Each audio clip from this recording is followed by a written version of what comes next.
Our next speaker is Ben Greenhagen from the Diviner team, and he's going to talk to us about the thermal properties of the moon as identified by Diviner. Ben. Thank you.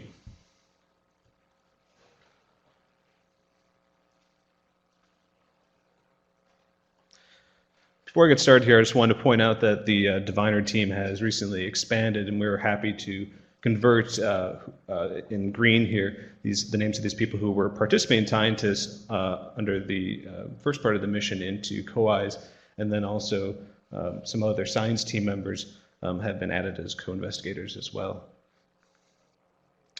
For those of you who aren't familiar, Diviner is a 9-channel radiometer. It has 21 cross-track detectors with an average spatial resolution of about 200 meters on the ground.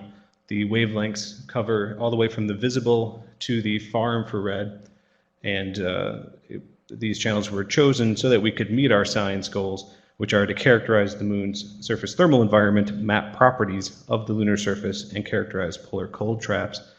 Diviner has been operating nominally basically the entire mission, and we've just made recently our 90 billionth measurement, so we're an order of magnitude ahead of Lola and like 3 orders of magnitude lower than LROC, but it's good to be in the middle sometimes. Of course, the thing that Diviner does best is measure temperature, and the plots that are shown here are some examples of our polar data record products that are currently in the Planetary Data System Geosciences node. The poles are particularly compelling for Diviner because of the high temperature contrast, and because these are areas where the Diviner coverage is sufficient that we can produce maps on a monthly basis. And these are individual monthly mapping cycles from a selection of months from early in the mission. This is the North Pole, and similarly for the South Pole. Of course, once you have the data in a readily accessible format like this, you can start to do some interesting things with it. And using only Diviner data, not models whatsoever, this is the average temperature for each of those pixels that Diviner has measured so far.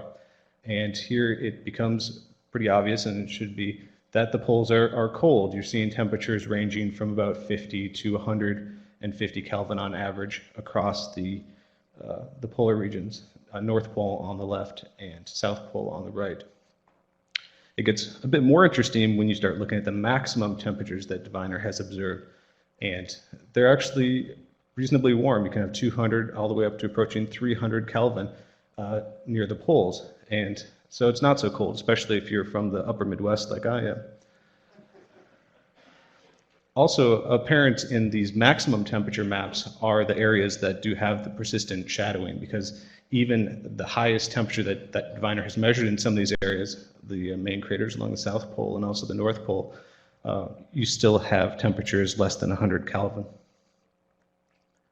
And if you look at the minimum temperature, then things get really interesting and very cold. The entire pole has these temperatures less than 100 Kelvin at their lowest, and you have significant areas around both poles that have temperatures lower than 50 Kelvin. So understanding the relationship between the minimum temperatures that Diviner has observed, the maximum temperatures that Diviner has observed, and also what the average temperatures are, is important for understanding the volatile stability in the polar regions. The map here on the left is showing the depth that you have to go in order to have 1 millimeter of water ice stable on the time scale of 1 billion years.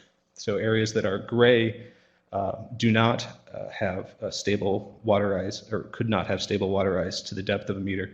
Areas that are white would have water ice stable on the surface on that time scale, and then the rainbow colors are showing the depth. And this is a really important concept to understand, especially since I think we'll be hearing at this meeting about potential missions to go explore lunar volatiles, is that you can have missions that don't land in persistent shadow. You could land somewhere that receives several days of sunlight per year and actually use solar power and more moderate temperatures and dig to relatively shallow depths of maybe 20 to 50 centimeters to get to the potential volatile areas. On the right side is a plot showing volatile stability as a function of temperature. The water is right here in the middle. Things that are less volatile, like mercury and sodium and sulfur, are easier to trap. Things that are more volatile are harder to trap. Superimposed on this is a histogram of the diviner data for the South Pole, showing that for many areas in the South Pole, you can trap things that are more volatile than water. And this little dot here on the far left is actually the L-Cross site, which was one of the coldest places that diviner mapped. And there you have access to a whole lot of different volatiles, and I think this is what we're seeing in the L-Cross data. There's quite a bit of additional work going on with diviner modeling, and I encourage people to attend the talks by Matt Siegler talking about ice stability and obliquity on Thursday morning, and Pierre Williams talking about temperature models and observations tomorrow afternoon. Moving to more of a global perspective, these are maps of temperature showing our diurnal coverage. The way to look at these is to start in the upper right and move to the left, and then go to the next row, move to the left. And you can see as we move from the late afternoon towards midday, and then midday to the morning, the temperatures are varying. You can do similar analyses with the minimum and maximum temperatures. During the day, you have temperatures that are dominated by latitude and albedo, and to a certain extent topography. You can't see the albedo in this particular color stretch. And at nighttime, you have temperatures that are dominated by latitude and thermal inertia. The modeling that has been done in the past shows that materials that have higher thermal inertia will stay warmer during the lunar night.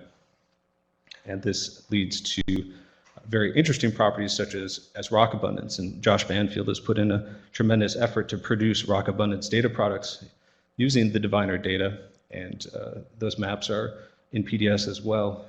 The map on the top is showing rock abundance. It has a stretch of 0 to 5%, and these are calculated by looking at differences in model temperatures between rocks and soils using the nighttime data.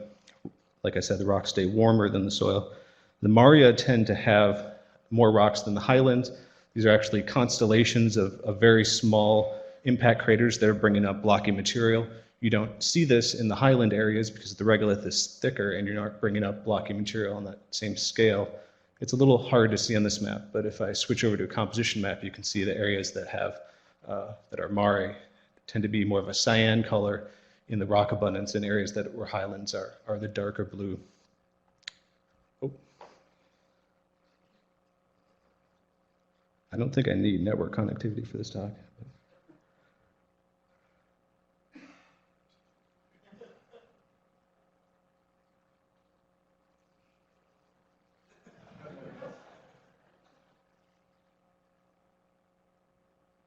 Thank you. Areas with high rock abundance tend to be the freshest impact craters. And like the comment that Josh just made in response to the Lola observations, Tycho crater, which had that extreme roughness in the Lola data, is also the area that has the highest rock abundance in the diviner maps.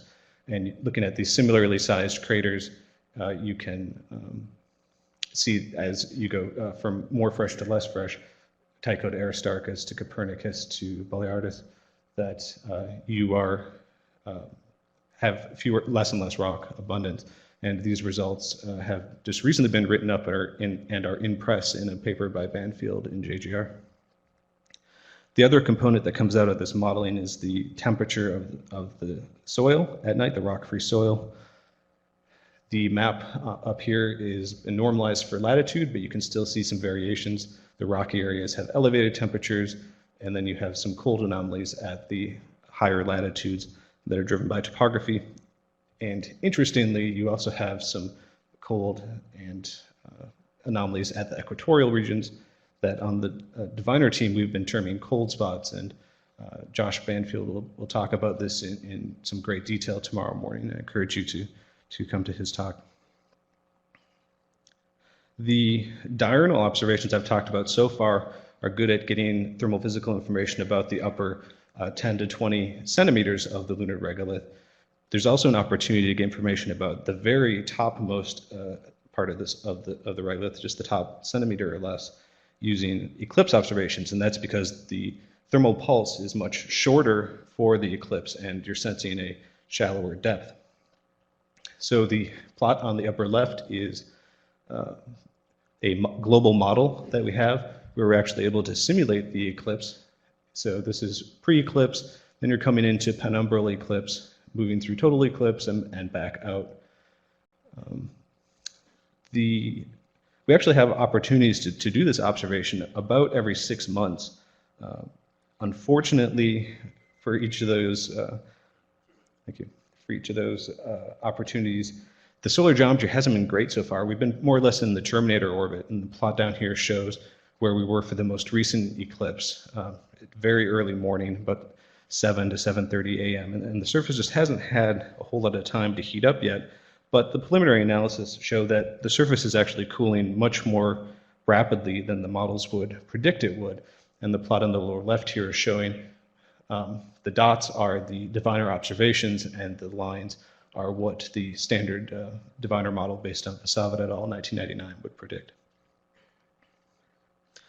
So what about composition? It's rare that I go this deep into talk without talking about composition, but it got a little bit squeezed out today. I do want to point out that we have in addition to the normalized Christiansen feature map that we have in PDS, we have a new map that we recently put in, which isn't being reproduced very well here, but is actually very interesting. It's a standard CF, so it's not normalized, but it has far more temporal coverage. It has about 4 times the amount of coverage that the normalized map that currently in the PDS is. So I encourage people to take a look at that.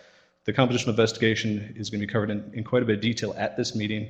Tomorrow morning, Carl Allen will talk about pyroclastic deposits, and I will talk about some interesting compositional anomalies on the far side. And we also have 2 posters about some of the most important aspects of the compositional investigation, and that's olivine-rich regions and also plagioclase-rich deposits. And I encourage everybody to go visit Jessica Arnold and Carrie Donaldson-Hanna's posters.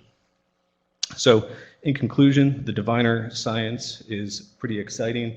The team has put in a tremendous effort to get these products in a way that into products that the lunar science community can use. They're in the PDS Geoscientist node, and we invite you to take a look at them and join in the fun. Thank you.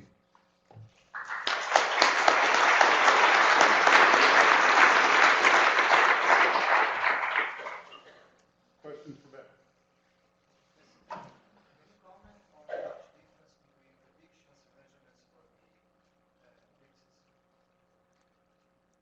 Comment on predictions and measurements for the eclipses. So what we're observing, and the very preliminary analysis, this eclipse just occurred less than a month ago, we're observing that the surface is cooling off much more rapidly than we'd expect. And to account for this means you either have to have a much thicker top layer in the regolith model, the really, really fluffy stuff that's very, very insulating, or you have to change the thermal conductivity in a way by a factor of 2. Or the other possibility is you need to add a very shallow near surface layer of just a few hundred microns thick of extremely insulating material. And we're kind of weighing those different options. And we'll need a few more eclipses probably to settle on which model works the best. Other questions? You showed a map early on of the poles, and you said that inside the craters it was looking, you could get water ice, but outside you couldn't. Yet the neutron spectrometer suggests that there are areas around these craters you can look for. I was a bit confused in your explanation of that map. Well, the temperature data, are you talking about the ice stability depth map? Okay. That's just purely physically based. Obviously, depending on what the history is of the poles and when the ice was deposited there would change the potential locations. The neutron spectrometer should be sensitive to ice at those depths, and it's not something that's been fully reconciled at this point, but is something we should look into. Ben, I have a comment.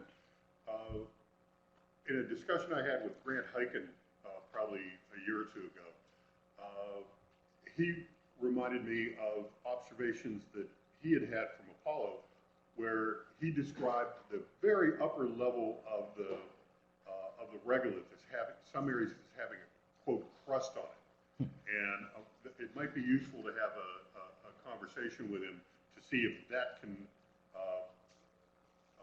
reconcile some of the issues that you're seeing in that, in the eclipse data. That'd be very interesting. Thank you.